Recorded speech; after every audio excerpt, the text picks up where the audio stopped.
¿Qué tal? Bienvenidos a un nuevo contacto. La Organización Mundial de la Salud emitió este lunes un nuevo pronunciamiento con respecto al nuevo coronavirus y le está advirtiendo al mundo que se prepare para una eventual pandemia. Para hablar sobre este tema y para que nos explique qué significa este nuevo llamado que hace la OMS, tenemos con nosotros a Irene Rodríguez. Ella es periodista de la sección de Sociedad y Servicios del periódico La Nación y experta en el tema de salubridad. Bienvenida, Irene, ¿cómo estás? Muy bien, muchas gracias. Aquí, dispuesta a hablar de lo que se sabe hasta el momento de este nuevo virus. Así es, porque todavía hay muchas cosas que no conocemos. Irenita, bueno, contanos en primer lugar, ¿qué es una pandemia? Ok, esto yo creo que es importante para tener en contexto a la población en general de qué es una pandemia. Tal vez lo que tenemos más fresco en nuestra memoria fue hace 10 años, bueno, 11 con la pandemia de 2009 de H1N1. Quiere decir que una enfermedad se convierte en pandemia cuando ¿qué? ¿Qué es la característica principal? Y no tiene que ver tanto con qué tan agresiva o mortal sea. La principal característica tiene que ver con cuán contagiosa y cuántas posibilidades tiene de expandirse a diferentes regiones del mundo. Con H1N1, por ejemplo, pasó que comenzó en México y muy pronto estuvo en el resto de América Latina, Estados Unidos, y pasó al resto del mundo, incluso más rápido de lo que se ha visto que ha ido evolucionando este nuevo coronavirus, la enfermedad del COVID-19. ¿Cuál entonces es la característica? En este momento hay dos zonas en las que principalmente no se destaca la presencia de COVID-19, que es América Latina y algunas zonas de África. Sí se han visto casos en Egipto, por ejemplo, pero no se considera como parte de la región africana de la Organización Mundial de la Salud, dado que la OMS no tiene exactamente por continentes divididos, sino como por otros lados. Entonces, lo que dice hoy el director general, que dice este lunes el director general de la Organización Mundial de la Salud, acerca de sí, preparémonos, pero todavía no nos consideramos en pandemia, ¿por qué es? Él señala una razón principal y es que por el momento no estamos viendo una expansión incontenible del virus a nivel mundial. Que si hay potencial pandémico, él dice ya a rajatablas absolutamente, lo hay.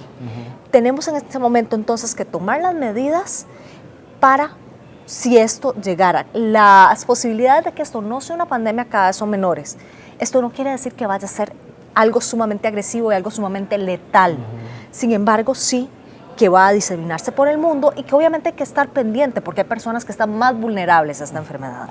Y entonces cuando una epidemia se convierte en pandemia es porque ha cubierto, digamos, la mayor cantidad de regiones del mundo. Exacto. O sea, la pandemia es cuando hay una cobertura, digamos, global, por decirlo de alguna forma. Y que sí representa una preocupación, porque puede haber algo que sea sumamente leve y sí, se transmite en todo el mundo, pero no es tan preocupante para las autoridades de salud. Pero donde sí, digamos, se comienza a ver que tal vez no es súper agresiva, tal vez no es súper mortal, pero sí genera preocupación en ciertos grupos de la población, entonces sí, ahí sí. Si la vemos no es tan letal como fueron otros coronavirus en su momento. De SARS murieron el 10% de las personas que contrajeron SARS. De MERS murieron 34%, cerca de 1 de cada 3. Los datos que dieron este lunes en la Organización Mundial de la Salud hablan de un 2 a un 4% para la gente que está en Wuhan, en China, y se ha visto infectada. Es el epicentro de la enfermedad, digamos. Exacto. Fuera de esto, se habla de una letalidad del 0,7% en quienes han registrado la enfermedad en otras regiones de China y en el mundo, que estamos cerca de entre 23 y 25 muertos fuera de China. En este momento hay 2 que todavía no se sabe si es exactamente la causa, entonces se habla de 23 oficiales más 2 que están en investigación muertos fuera de China. Así es. Y también, bueno, vos habías publicado también un artículo donde se explicaba que este nuevo coronavirus, si bien era, digamos, muy contagioso, porque sí es contagioso, ¿verdad? Sí, sí lo es. Precisamente tenía el componente o la característica esta de que no era tan mortal como otras enfermedades. Y vos hacías una comparación precisamente con base en datos de mortalidad de enfermedades. Sin embargo, bueno, el tema es que sí se está expandiendo. Sí. El tema es que sí, la OMS está diciendo, preparémonos porque sí se puede, digamos, esparcir por todo el planeta. Ante esto, digamos, en el caso de Costa Rica, bueno, ya también vos has publicado información de que Costa Rica cuenta con protocolos para tratar de detectar estos casos. Exacto, y se han visto no solo a nivel de aeropuertos, que es donde están los más fuertes, los aeropuertos internacionales, sino también a nivel de puertos. Se tienen sus protocolos y están los protocolos para, si hay algo que se sabe de esta enfermedad, es que a diferencia de los otros 2 coronavirus anteriores, que la transmisión comenzaba cuando ya los síntomas se registraban, la infección por COVID-19 se comporta más similar a como es una gripe, que es que yo ya puedo transmitirla desde antes. Tal vez yo me sienta bien, pero tenga el virus conmigo y estamos aquí hablando y posiblemente o yo estornude de una forma que no era la adecuada y gotas de saliva viajaron hacia su piel o perfectamente en algún momento hice alguna interjección con mi voz y gotas de saliva viajaron, yo podría eventualmente infectarlo a usted aunque yo me sienta de lo más bien. Entonces, ¿qué pasa con este tipo de cosas? Y es por eso que se ha pasado más de país a país, porque si han llegado personas a infectar asintomáticas sin sentirse mal, no se sabe cuán eficaz sea la transmisión cuando no hay síntomas, pero se sabe que existe. Tal vez yo no llegue a infectar a un montón de gente sin tener síntomas, pero sí se puede dar el caso. Puede ser. Puede ser, es posible que yo tenga y porte el virus, no lo sepa y no infecte a nadie. ¿A cómo puede ser posible que desde antes de que yo manifieste los síntomas lo haga? Hay un asunto con la transmisión de esta enfermedad y es que usualmente para que una enfermedad sea sostenible en el tiempo, cada persona que la tiene debería poder infectarla a otra más, que es lo que llaman el factor RO. Si el factor RO es igual o mayor a 1, que eso quiere decir que una persona la infectaría a otra, es más posible mantenerla en el tiempo. Si es menor a 1, pues es más fácil que desaparezca. En este momento está entre 2,6 y 3,3. No es tan contagiosa como, por ejemplo, no sé, un sarampión que sin vacuna sería 18 personas, o un mismo VIH que son 4 personas lo que yo podría infectar si tengo el virus y no tengo, digamos, la posibilidad, la carga indetectable, como llaman los infectólogos. Entonces sí, esa es la preocupación en cuanto a infección, no en cuanto a cuán grave puede ser. Ese es un tema que también lo permite a uno irlo ubicando con respecto a las características, ¿verdad? de esta enfermedad, porque tiene un comportamiento también muy propio, ¿verdad? Muy específico.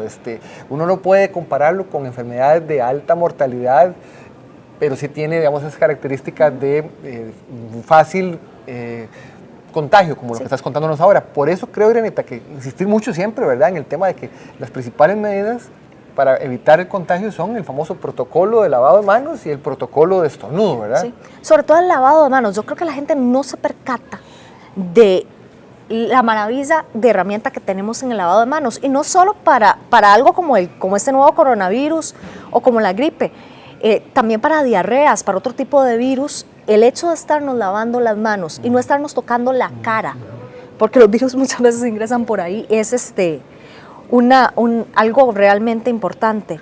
Y también tomar en cuenta que tenemos que cuidarnos. Si eventualmente el virus llegara a Costa Rica y yo soy sospechosa de tenerlo, el saber que no puedo hacer una vida normal, por así decirlo, el que tengo que cuidarme, el que tengo que mantenerme... Dar parte de las autoridades, me imagino que es lo primero. Evidentemente, sí. Pero en eso la vigilancia de la salud aquí al menos está, que si usted llega al país procedente de algún lugar, y es uno de los lugares que en este momento registra alta transmisión del virus, que es principalmente China, usted lo va a decir y lo van a estar llamando y lo van a estar monitoreando. Y usted también tiene la responsabilidad de decir en el momento en el que registre síntomas, me estoy sintiendo mal. Mire, este tema, digamos, es pues, realmente muy amplio y uno quisiera como ir puntualizando cosas, digamos, en el caso de que se declare que ya hay una pandemia del nuevo coronavirus, del COVID-19, ¿verdad? Que todavía ha costado a mí aprendérmelo, ¿verdad? El nombre. Para Costa Rica, por ejemplo, ¿qué significa eso? Que hay una pandemia, ¿qué significa? De momento, primero tenemos que saber que de este virus todavía tenemos un montón de preguntas por responder, muchísimas. Entonces, ¿puede cambiar su comportamiento? Sí, sí puede cambiar su comportamiento. Y lo que estamos haciendo ahora es como tener piezas de rompecabezas para irlo armando, ¿verdad? Para saber cómo se comporta, para saber si en otro país va a suceder lo que sucedió en Wuhan o qué va a pasar. En este momento no está en América Latina, entonces las medidas hasta el momento han contenido la llegada del virus. No quiere decir que el haber cerrado vuelos vaya a significar que no vaya a llegar, pero sí que nos está dando tiempo a los demás países de prepararnos en caso de que ya llegue y retrasando el tiempo de llegada para que nosotros tengamos preparación. Lo que la OMS está diciendo es que cada país debe adaptar a su realidad, pero hay 3 cosas que le piden a todos los países. La primera es que protejan a los trabajadores de la salud. ¿Por qué? Porque necesitamos sistemas de salud fuertes. En una enfermedad que ya se ha visto que es bastante contagiosa, si yo no protejo primero a mis trabajadores de salud y los trabajadores de salud comienzan a contagiarse, voy a tener diezmado y voy a necesitar más gente atendiendo la enfermedad. Entonces, lo primero que piden es eso, que los trabajadores de la salud estén protegidos con sus medidas. En este momento no hay vacuna. Estamos a mínimo unos 17, 18 meses de tenerla y posiblemente llegaría para los lugares en donde está el foco de infección más fuerte en un inicio. Entonces todo este tipo de protocolos de protección, de barrera, de mascarillas en los trabajadores de la salud es lo primero que piden, que sería, digamos, lo primero que se debe proteger ante cualquier país donde la enfermedad no ha llegado. La segunda es que se detecten cuáles son las poblaciones más vulnerables. Por lo que se sabe hasta el momento y a cómo se ha venido comportando, los niños no son, digamos, de los preferidos de la enfermedad, pero sí poblaciones mayores de 60 años, sí poblaciones que ya tenían enfermedades crónicas respiratorias anteriormente. Factores de riesgo que sí. Sí, estas sí deben tenerse identificadas porque posiblemente se les tenga que hacer un seguimiento mayor. Y el otro punto ya era más a nivel mundial, es proteger a los países que no tienen un sistema de vigilancia de salud como hay en países que sí tienen más recursos. En este momento ya Costa Rica tiene la capacidad, se capacitó gente para poder detectar el virus, que incluso no hay que mandarlo a nivel internacional. Pero ¿qué pasa con los otros países? Y es donde entonces los países que sí tienen ese tipo de recursos deberían apoyar para que la enfermedad no cause mayores contagios en ese tipo de países. Y bueno, nada más para pues, algunos datos que son importantes para ponerlos en contexto. A hoy hay 2.700 personas que han fallecido por el virus y hay 80.000 personas contagiadas hasta el momento, ¿verdad? Eso es lo que sabemos. Como decís vos, América Latina y algunos sectores de África están de momento exentos por la penetración de la enfermedad. Italia ahora es un caso nuevo que entra, digamos, hay preocupación en Italia porque se han detectado casos, incluso ya hay zonas en las que hay todo un perímetro, digamos, de vigilancia, ¿verdad? Y de cierta, por decirlo así, cuidados, digamos, para tratar de evitar contagios. Se habla de un caso cero, de un paciente cero, que yo quería que nos explicaras qué es un paciente cero en el caso de Italia. Italia tiene un caso muy particular porque era un país en donde no se había visto que la enfermedad estuviera presente. Incluso de Europa, donde se veía más presente era en Alemania, se contuvo en Alemania. En Italia la enfermedad aparece y no se ve nexo de viajes a China, que es donde está el foco principal de la enfermedad, que es donde se originó. Entonces, comienza a ver, bueno, entonces, ¿de dónde vino? Y eso sería posiblemente. Exacto. Usualmente a veces se tiende a pensar que el paciente cero es la primera persona que registra los síntomas, pero no necesariamente comienza. La primera persona en registrar síntomas es la persona que lleva la enfermedad a un país. Entonces, es eso. Italia se vuelve un caso interesante porque quiere decir, bueno, ¿y entonces de dónde vino? ¿Fue alguien que no tuvo síntomas? ¿Que dónde estuvo? ¿Dónde tuvo un contacto con alguien que sí tenía el virus? Ninguna de las dos personas tenía síntomas. Entonces, si yo no tengo síntomas, voy a hacer una vida bastante normal. Entonces, voy a estar en contacto con un montón de gente posiblemente. Entonces ahí es donde se vuelve más difícil y de hecho sí, en Italia tienen toda una línea de investigación para ver quién fue esa primera persona que llevó la enfermedad y a partir de ahí ver, bueno, con quién estuvo esta persona para poder buscar y atajar a tiempo, por así decirlo, posibles personas a las que se hubieran infectado. Tengo entendido que incluso se está, por lo que nos decían recientemente fuera de cámaras, encargándole a gente de matemáticos y a científicos que traten de desarrollar un algoritmo para tratar de ver si a través de este tipo de herramientas se puede incluso determinar la probabilidad de que una persona sea el paciente cero, ¿verdad? Y eso sería algo muy interesante, porque es poner al servicio de la medicina, en este caso, otras áreas del conocimiento. Hay que ver hasta dónde llega, porque como es un virus del que conocemos tan poquito, porque es tan nuevo, no es un asunto y gran parte de lo que está sucediendo ahora es porque es algo que es nuevo para nosotros. Entonces, al ser nuevo para la ciencia, no sabemos mucho de cómo va a reaccionar. No es que el virus vaya a cambiar, es que simplemente no sabemos cómo se comporta porque es nuevo. Así es. Todavía, como decís vos, hay muchas preguntas sin una respuesta en este momento clara. Y me imagino que irán surgiendo otras conforme vaya desarrollándose también la enfermedad. Pero bueno, aclarar que en el caso de Costa Rica, entonces, Irenita, bueno, hay un protocolo en puertos, protocolo en aeropuertos. Tema que tenemos que ver es el tema de las fronteras terrestres, que también está pendiente de ver qué tipo de herramientas o de medidas podrían aplicar las autoridades. Tenemos, si mal no recuerdo, es publicado, estamos a la espera de la llegada de estos sistemas que nos permitirían ya poder confirmar la presencia o no de la enfermedad en el país, pero creo que el país estaría en capacidad en un día de determinar si una persona tiene o no tiene síntomas de esta enfermedad. Y a esto hay que agregar otra cosa. También se envió a un microbiólogo de la INCIENSA especialmente a capacitarse sobre esto.